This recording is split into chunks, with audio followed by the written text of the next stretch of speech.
Hello everyone and welcome to the first episode of Let's Talk Tech. And today we'll be talking about Samsung's most current flagship, the Tab S6.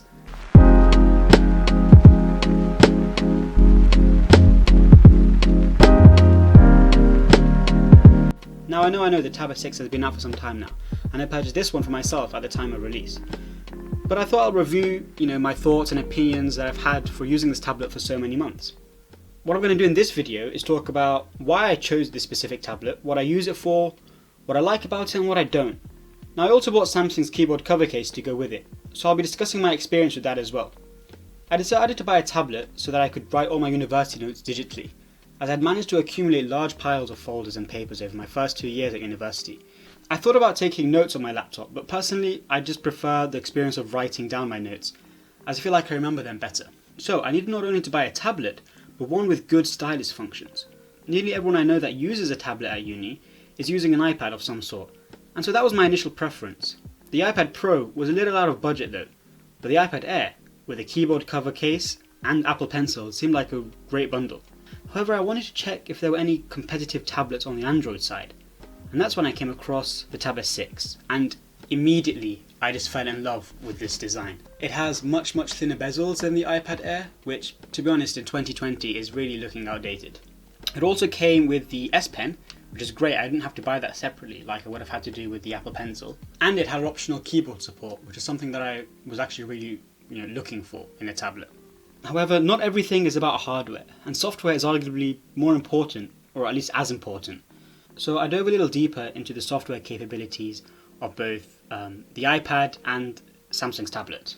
Now the Apple App Store has some exclusive applications that you just can't find on Android, some of which I really liked. For example, Notability, an Apple exclusive note-taking app that is very popular among students, with its wide array of tools and features. To be honest, I did struggle to find a good alternative on the Android side, but I'll save this topic for another video. Now when it came to all other applications, social media, video streaming, gaming, these are pretty well matched. I didn't really have any problems trying to find anything else. Google's Play Store is vast. It has an incredible amount of applications, and on the whole you won't really find any problems trying to get an application that you want. Now both iPadOS, which is Apple's operating system, and One UI, which is Samsung's operating system, both they run incredibly well, so smooth, really easy just to navigate everything, no glitches, no lagging, really good. Samsung have come a long way in terms of optimizing their software. However, and this is a big however, Samsung offered something with their Tab S6 that made up for iPad's superior app store, and that was Dex. Now I know, not everyone is a fan of Dex, but just let me explain. Dex is Samsung's way of making your tablet act more like a laptop. When you put the tablet into Dex Mode, which you can see can be done from the drop-down menu, or if you have the keyboard attached, you can just use a short key to activate it. It puts the tablet into this desktop-like, this Windows desktop-like interface, which is great for multitasking, because what you can do is you can open up multiple windows, like so, and you can snap them. You can have it split screened, like so, and you can just do much more in this setting. If you wanted to use it as a laptop, which is what I want. The thing is, right from the offset, I wanted something thin and light that allowed me to take written notes, but that I could also use to type up essays or make PowerPoints when I'm out. I have a very capable laptop, but it's just not the thinnest of devices, and I've never felt comfortable lugging it around. I wanted a device that functioned as a tablet when I wanted it to, but as a laptop when I needed it to. And Dex just did that for me. Now I know a lot of the iPads have keyboard functionalities where you can attach a keyboard to them as well, but their software doesn't accommodate for that. The software doesn't change. The Apple iPadOS really is primarily made for touch input, whereas Dex is made for mouse input and keyboard input. And it was ultimately this feature of Samsung's tablet, of the Tab S6, that pushed me towards buying this over the iPad Air bundle. So let's jump out of Dex and let's talk about what I like about this tablet first. Now, Like I mentioned before, the Tab S6 design is just amazing. With a thin metal body and bezel-less display, rounded corners, it really rivals the design of something like the iPad Pro. The Tab S6 has 4 speakers with incredible quality. They are honestly surprisingly loud. Like, I found this out once when I went to watch a film on my friend's laptop, and he had a pretty brand new laptop actually, but we actually couldn't hear anything. Even on max volume, it just wasn't loud enough, and so we actually ended up having to link an external speaker to it. So the speakers on this tablet are really, really impressive. You won't have any problem consuming any media, playing any games. It really does, the stereo aspect of it really engages you in whatever content you're watching or playing. Another thing I love about the Tab S6 is the included S Pen. It attaches magnetically to the back, like so, and it's fairly strong. It doesn't come off very easily, but I guess if you do put it in a bag, there is a chance of it being pushed off. But I still think it's better than having it attached to the sides like you would find on an iPad. The screen quality is the other huge selling point of this tablet. I mean, you can't even compare it to the iPad Air. You can compare it to the iPad Pros, but not to an Apple product of this same price category, which is the iPad Air. The display is a 10.5 inch Super AMOLED display. It's incredibly crisp and incredibly bright as well, even outdoors. I've had no problem looking at what's on the display. Also, the glass of the tablet is right on top of the display. There's no air gap like you might find on some of Apple's cheaper iPads or Samsung's cheaper tablets. They're directly on top of each other. So what that means is that when you're, let me just take a note here, when you're writing or drawing, the tip of the pen looks as if it's touching the display. It doesn't look like it's hovering above the display, which is what you get when you have that air gap between the glass and the display. Another good thing about this tablet is that it has an under-display fingerprint scanner. So if I've got my tablet locked, I can actually unlock it, as you can see, with my fingerprint directly onto the screen. Now, it's not the fastest thing in the world. I would still say the traditional style of fingerprint scanners are much faster, but it's there, and it's an option that you can use. And it's facial recognition, which I use most of the time. But sometimes, say like the tablet is far away from you, or it's just not facing you. Being able to just put your finger on it and unlock it just gives you that extra option. Okay, now let's talk about specs. The Tab S6, it's about 10 months old now, so it comes with a pretty outdated Snapdragon 855 processor. But to be honest, the performance of it hasn't changed since the day I got it. It also comes with 6 or 8 gigabytes of RAM, depending on the storage model that you get. This one is 6 gigabytes, but like I said, the performance has really just been quite amazing. I haven't really found any glitches or it hasn't lagged at all. And I've had no issues multitasking or playing games. I'll load up some Call of Duty, and as you can see, it runs very, very smoothly and very, very well actually. No glitches, no lagging. The Snapdragon 855 processor is still a very capable chip. Now I know that people, including Apple, love to rant about the over-the-top performance of their iPad. Think about it. These iPad Pros are faster than 92% of all the portable PCs sold in the last 12 months. Now, if you don't have any applications that make full use of Apple's Bionic chipsets, and to be honest, there aren't that many out there, then I just don't find it's worth paying that extra money for processing power that I'm not really ever going to use.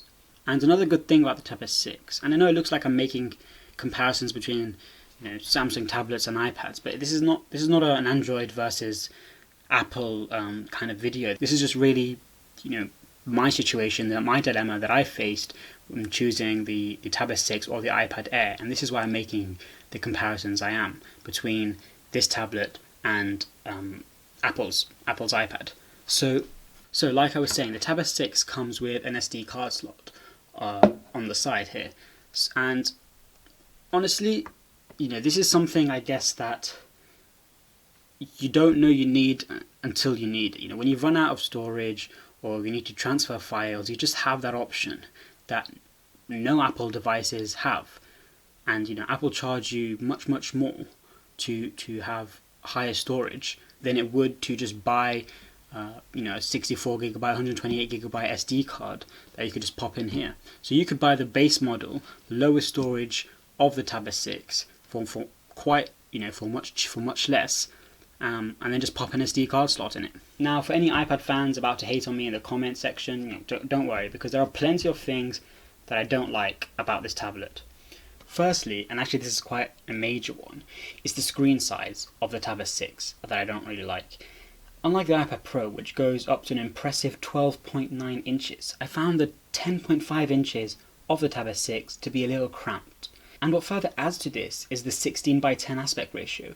Now, this aspect ratio is great for media consumptions, because films are shot in this wider aspect ratio, so you don't get those black letterboxes, and it makes the film or whatever content you're watching just that much more engaging. But when it comes to writing and drawing, it's just too narrow for me in portrait mode. So personally, I just end up writing my slides, annotating my slides in landscape mode. I can just jot down any notes that I want here on the side. Whereas if it was in portrait, I would just find all that real estate is just gone, and it's just taken up by the slide, and I've just got nowhere else I could write. Now, luckily, I should say this, that Samsung are rumored to release the Tab S7 in 2 sizes, and one of them should be bigger than the Tab S6. So, I'm looking forward to see how that looks. It's great that Samsung's Tab S6 comes with an S Pen inside the box, but it just doesn't feel as premium as something like the Apple Pencil, or even the pen on Samsung's previous tablet, the Tab S4. The plastic just feels like they've recycled it from a children's toy or something. Now, the actual functionality of the pen is great, as you can see. It has good pressure sensitivity, the harder I press, the thicker the lines are. It has good palm rejection, so you can write and put your palm on the screen and it won't make any inputs, incorrect inputs. But it's just the quality of the pen and the design of the pen just feels a little bit cheap, and also the tip of the pen is just a little bit strange. The body of the pen doesn't gradually flow into the tip. The body's quite flat at the end, and it looks like they've stuck a tip onto it. This means that sometimes when drawing or even writing with too much of a tilt, the tip no longer touches the screen and the pen input stops. This can get annoying if it keeps on happening, especially when drawing. Now let's talk about the keyboard cover, because there's stuff that I love about it and stuff that I hate. Now the actual keyboard cover attaches magnetically like such. So I do really like the fact that it comes with a trackpad. I mean, it's an incredibly small trackpad and not very comfortable to use, but it's much better than not having any kind of trackpad at all. I also like the fact that the back cover and the keyboard are separate, and you can attach the Samsung back cover onto it. Well, they say it's magnetic, but really it's some kind of suction involved. So what I like about it is that when you detach it, you still get this back cover, so you still get the protection on your tablet when you don't want to use the keyboard. Whereas something like the Apple's Magic Keyboard, when you detach the iPad, that's it. The iPad, there has no protection around it. I mean, granted, this is only on the back and the sides are still exposed, but it's much better than having nothing at all. However, what I hate about it is how it attaches. Samsung have done to be honest, a poor job this year in terms of their design on how this back cover attaches, because no matter how hard I press against it, it just doesn't fix to it properly. And when I put it, if I put the angle a bit too shallow, I guess it just comes off like so. So it's just not a great design in terms of how it sticks onto the tablet. I do hope that next year they come with either some stronger magnets or just some sort of better way for this back panel to stick onto the back. Now, all in all, the Tab S6 has aged incredibly well with me. The performance in the applications and in the interface is just incredibly smooth, and that performance hasn't dipped over time. The screen size is still a bit of an issue, but I've gotten used to it. But I still am looking forward to that bigger screen size on the Tab S7. The design is still as modern and fresh as it was in 2019 with its small bezel and rounded corners. The pen though I'm still not a huge fan of. It does the job and it does it well, but it's not the most comfortable to hold and it doesn't feel great either. I am happy I chose this tablet over the iPad though, because Dex has really allowed me to make the most of this device. I've been able to sit in a coffee shop and type on my tablet without it being a hassle. My laptop wouldn't really leave any space on the table for my coffee. I even used Dex when I had to make some quick changes to a PowerPoint presentation a few moments before I actually had to present. The app support hasn't been an issue on the whole, with Google Play offering a vast library of applications, admittedly not all optimized for tablet use. For my note taking, I found Microsoft's OneNote to be my preferred application. I tried many applications, but in terms of pen support and organization, I just found that it just did a much better job than anything else on the Android side. I may make a future video on the best note-taking apps for Android if that's something that you guys are into, but for now I will leave it here. If you want to buy a reasonably affordable tablet, I mean it's still quite expensive, but if you want a tablet with the ability to use it truly like a laptop, then I would go with a Samsung. However, I would wait for the Tab S7 and get that bigger screen and hopefully better pen as well. If you enjoyed this video, please give it a like and subscribe for more like it. I've just started this YouTube channel and your support would mean so much to me. Thanks for watching and I'll see you on the next episode of Let's Talk Tech.